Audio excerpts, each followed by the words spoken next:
নমস্কার।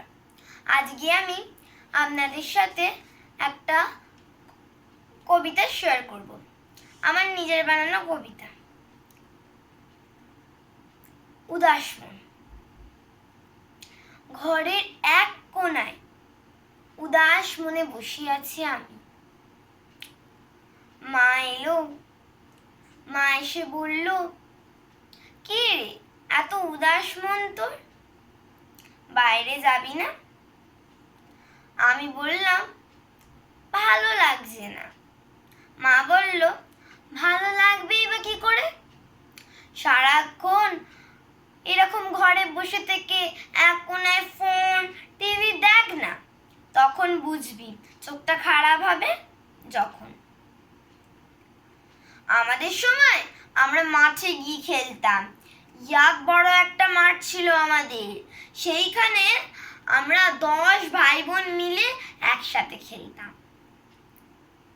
আর তুই তো জানিস তোর ছোট মামাকে, সবসময় দুষ্টু বুদ্ধি, ওকে আমরা বুঝিয়ে সুঝিয়ে খেলতাম। তোরও তো ভাই আছে, তোর তো দিদি আছে, তোরও তো পাড়ার বন্ধু আছে, যা গিয়ে খেল ওদের সাথে।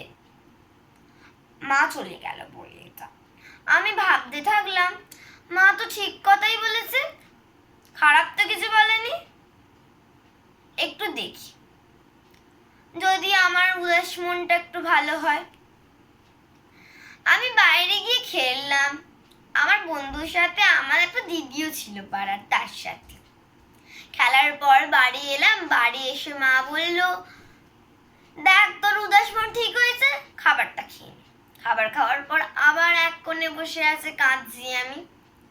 মা বলল, কাঁদছিস কেন, মন খারাপ? আরে বাবা, আবার তো কালকে খেলতে যাবি বিকাল বেলায়, সকাল বেলায় তো হবে না, স্কুল আছে, আজকে তো রবিবার, কাল সোমবার। কাঁদিস না, আমাদের বেলাতেও আমরা কাঁদতাম। আমাদের মা কি বলতো জানিস?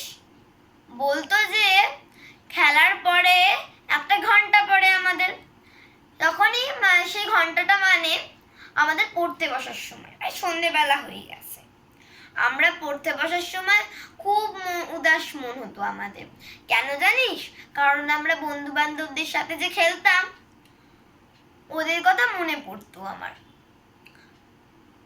আমার মা আমাদের বলতো, সবাই এক ঘরে গিয়ে একটু মনটাকে হালকা করে গায়, তারপরে পড়তে বসবি, পড়ার সময় জোশ আসবে। আমিও তাই করলাম, আর আমারও মন ভালো হয়ে গেল। নমস্কার।